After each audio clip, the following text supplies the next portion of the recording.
आप देख रहे हैं न्यूज 9 भारत। रखिए आपको सबसे आगे।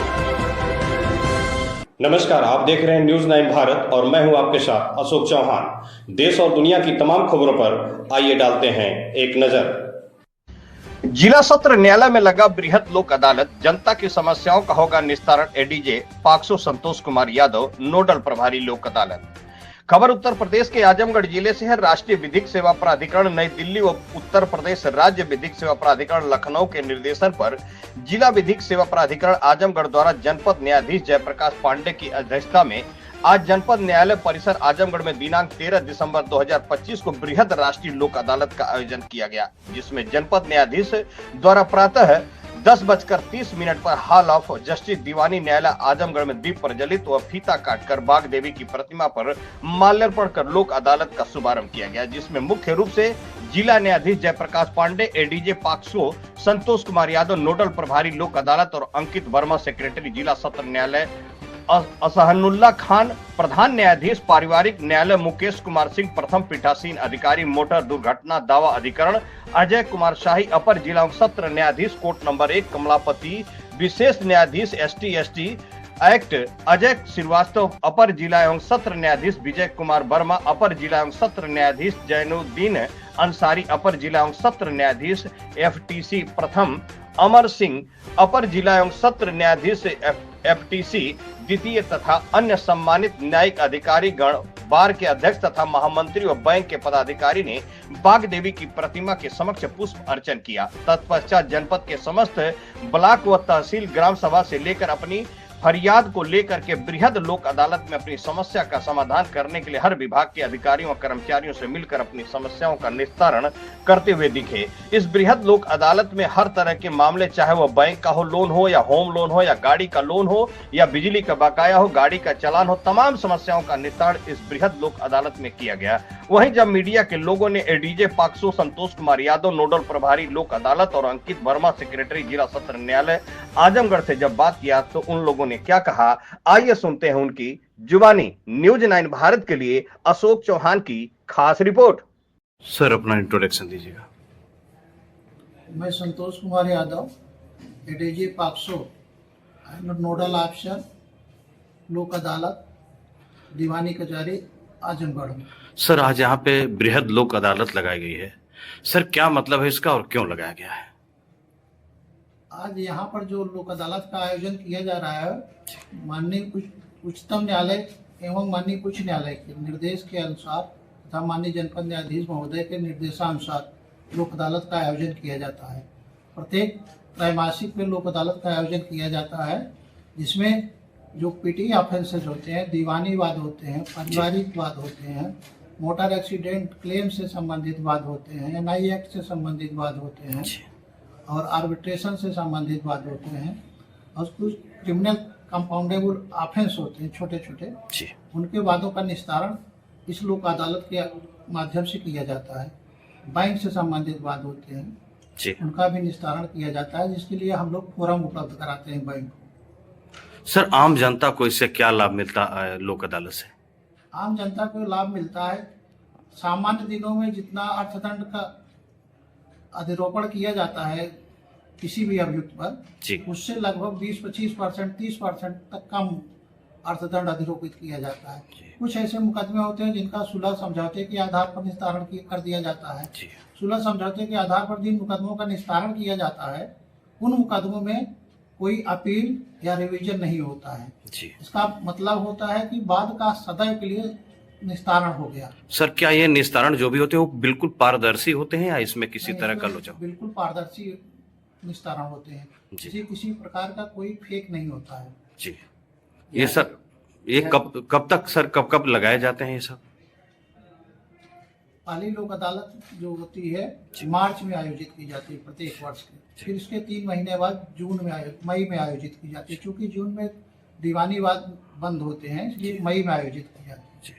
तीसरी लोक अदालत सितंबर में आयोजित की जाती है, चौथी दिसंबर में आयोजित की जाती है।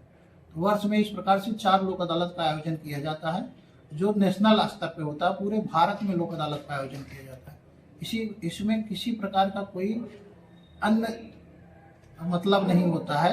इसमें एकमात्र आयोजन होता है कि अधिक से अधिक छोटे वादों का निस्तारण, जिसके लिए आम जनता दौड़ती रहती है। बिजली से संबंधित वाद है, बिजली के संबंधित वाद का, बिजली के बिल भुगतान से संबंधित वाद है, अगर उसका निस्तारण कराना चाहता है तो यहाँ आकर के करा सकता है। यानी सर बृहद जो लोक अदालत लगाया जाए, जितने लंबित मामले हैं, पेंडिंग मामले, उसका निस्तारण का ही इसका मेन जरिया होता है। कुछ चिन्हित बात होते हैं जो चिन्हित पीटी ऑफेंस होते हैं, कंप्रोमाइज के आधार पर होते हैं, जिनमें कम अर्थदंड से संबंधित होते हैं, उनका निस्तारण किया जाता है। अच्छा, मान लीजिए सर, अगर इस बृहद अदालत में जैसे फरियादी आए हैं अपनी फरियाद लेकर, अगर इसमें नहीं अगर उनका निस्तारण हो पाता है तो क्या अगली जो लगेगी अदालत उसमें इसको फिर किया जा सकता है? किसी फरियादी का इस लोक अदालत में निस्तारण नहीं हो पाता है जी, तो उसे अगली लोक अदालत में अपॉर्चुनिटी प्रदान की जाती है क्या सर? और उसे सुना जाता है। हो सकता है कि आज वो नहीं तैयार है जितना अर्थदंड निश्चित किया जा रहा जी। है। हमारी भी सीमाएं होती हैं, हमारे न्यायाधीशों की सीमाएं होती हैं, या बैंक कर्मचारी हैं उनकी सीमाएं होती हैं। तो उन सीमाओं के तहत रहते हुए, उनके अंतर्गत रहते हुए उसको लाभ प्रदान किया जाता है। हो सकता है अगली बार हम उससे ज्यादा, हमें ऊपर से निर्देश मिल जाए, ज्यादा जी, लाभ जी, जी। प्रदान कर सके और वो तैयार हो जाए, अगली बार वो निस्तारण करा ले। सर यहाँ पे जो फैसला होता है, क्या वो फैसले के बाद कोई अगली अदालत में कर सकता है? यहाँ के फैसले के, लोक अदालत के फैसले की किसी भी अदालत में कोई अपील नहीं होती, कोई रिवीजन नहीं होता। अगर यहाँ निस्तारण सर नहीं हो पाता है तो यहाँ निस्तारण नहीं हो पाता तो रेगुलर कोर्ट में हो सकता है। रेगुलर कोर्ट में। अगर रेगुलर कोर्ट में नहीं कराना चाहे तो अगली लोक अदालत तक इंतजार करें, अगली लोक अदालत में हो सकता है। अगली लोक अदालत में नहीं करा पाएंगे तो अगली लोक अदालत में हो जाता है। यानी निस्तारण होना ही है। होना है, बात का निस्तारण होना ही है। इंट्रोडक्शन दीजिएगा। मैं Ankit Verma, secretary district legal services authority Azamgarh. Sir बृहद लोक अदालत लगाया गया है यहाँ पे, सर इसके बारे में क्या है और पूरा बताएं सर। राष्ट्रीय लोक अदालत का आयोजन पूरे भारत वर्ष में आज किया जा रहा है, जिसका मुख्य उद्देश्य यह है कि वादकारियों को अधिक से अधिक लाभ पहुंचाना, चाहे वह दीवानी न्यायालय के मुकदमे हो, बैंक के मुकदमे हो, बिजली के मुकदमे हो, किसी भी तरीके के मुकदमे जो उनके आज यहाँ पर लगे हुए हैं, उसमें उन्हें ज्यादा से ज्यादा लाभ पहुंचाने का उद्देश्य हमारा रहता है, ताकि वे अपने वादों का निस्तारण कराकर यहाँ से खुशी खुशी अपने घर जाएं। किस तरह के सर मामले ऐसे होते हैं जो इस लोक अदालत में वो नहीं आते हैं, मतलब नहीं माने जाएंगे यहाँ पे? किस तरह के वाद होंगे वो? जो घोर आपराधिक मुकदमे हैं जी, उनका निस्तारण आज लोक अदालत में नहीं किया जाता है। जी। लोक अदालत में निस्तारण पेटी ऑफेंसेस, जो चालानी के मुकदमे हो गए, एफआर के मुकदमे हो गए, छोटे मुकदमे हैं समझौते के आधार पर जिनका निस्तारण किया जा सकता है, उन्हें आज लगाया जाता है। सिविल के मुकदमे जिनमें दोनों पक्ष आपस में समझौते के लिए अभी सर जल्द ही एक मामला हम लोग के नॉलेज में आया है, हम लोग मीडिया के माध्यम से। एक व्यक्ति है जो फॉरेन में है, उसके ऊपर बिजली कनेक्शन के चोरी का मुकदमा लिखा गया और वो व्यक्ति विदेश में है, फॉरेन में है, और उस विदेश में था तब भी एफआईआर हुआ और आज भी विदेश में उसका पासपोर्ट रिन्यूअल के लिए आया है। पुलिस वाले उसकी रिपोर्ट नहीं लगा रहे, कह रहे हैं आपके ऊपर मुकदमा है सर, और सारी उसकी बिल वगैरह सब पेड है, जमा हुआ है सर। नहीं, बिल्कुल पुलिस उसका रिपोर्ट नहीं लगाएगी। वो उस व्यक्ति को यहाँ पर आकर अपने बिल का जो प्रमाण पत्र है जो उसने पे किया है जी, उसको ले जाकर बिजली विभाग में अपना जो अगर मुकदमा उसका यदि लंबित दिखा रहा है जी, उसे समाप्त करवा कर रिपोर्ट लेकर अपने थाने में जमा कर दें तो उसकी रिपोर्ट लगा दी। सर वो तो व्यक्ति बाहर में है, पासपोर्ट एक्सपायर हो गया है, तो कैसे आएगा जब तक रिन्यूअल नहीं होगा? पासपोर्ट की नियम यही है कि पासपोर्ट रिन्यूअल के बाद अच्छा, हाई कोर्ट का भी सर कुछ डायरेक्शन रूल है, 4 या 5 रूल है, मेरे पास आया है, मैं एसपी ऑफिस से निकाला हूं। उसमें उस रूल में शायद ये दर्शाया गया है, बासु बनाम भारत संघ जी, पैरोकार के माध्यम से। अच्छा, बासु बनाम भारत संघ में ये दिखाया गया है कि कोई व्यक्ति बाहर है, अगर उसका रिन्यूअल आता है रिपोर्ट के लिए तो उसका उस दशा में रिपोर्ट नहीं रोकी जानी चाहिए, उसकी रिपोर्ट लगाया जाए, उसको समय दिया जाता है कि आकर के स्वयं अपनी मुकदमे की पैरवी करके वो निस्तारण कराए।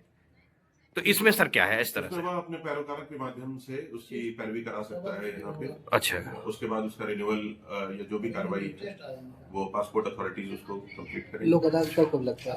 लोक अदालत वर्ष में 4 से 5 बार इसका आयोजन किया जाता है। माननीय नालसा के द्वारा इनकी डेटें जनवरी माह में डिक्लेयर करी जाती हैं और फरवरी से लेकर दिसंबर तक अधिकतर इसमें हर दूसरे या तीसरे महीने में इसका आयोजन किया जाता है।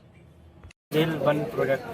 तो जिला कारागार आजमगढ़ में ब्लैक पॉलिसी के तहत हमारे यहाँ जो बंदी निरुद्ध हैं उनके द्वारा ब्लैक पॉलिसी के सारे सामान बनाए गए और उनके द्वारा ही इसे जो सामान बनाया गया है प्राइस उन्हीं के तहत पर हम लोगों ने डिसाइड किया हुआ और जितना यहाँ से जितना सामान की जितनी बिक्री होगी सारा पैसा उनके अकाउंट में जाएगा।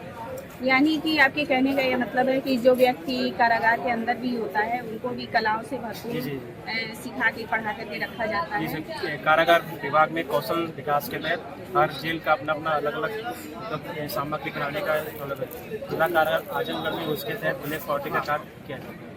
तो उस कारागार में कैदियों को क्या क्या शिक्षा दी जाती है? कैदियों की शिक्षा दी जाती है। वहाँ हमारे कारागार में इग्नू का सेंटर बना हुआ है। क्लास जो अगर बच्चे पढ़ना चाहते हैं इंटर 12 अगर इग्नू में एडमिशन BA BSc जो करना चाहता है उसके लिए सारी सुविधाएं कारागार में हमारे यहाँ। जैसे कि सर आपने अभी शिक्षा की बात की, तो शिक्षा के लिए सर चार्ज लगता है, फीस जमा होती है, वो सारे कहाँ से नहीं वो अगर जेल से अगर कोई पढ़ना चाहता है तो उसका सारा खर्चा जेल डिपार्टमेंट करता है। अगर कोई अभियुक्त बाहर से अगर मान लो 9th में उसको 10th के एग्जाम देने होते हैं अगर वो जेल से फॉर्म भरता है तो सारी प्रक्रिया खर्चा जेल डिपार्टमेंट उठाता है। बड़ी बात है। चलो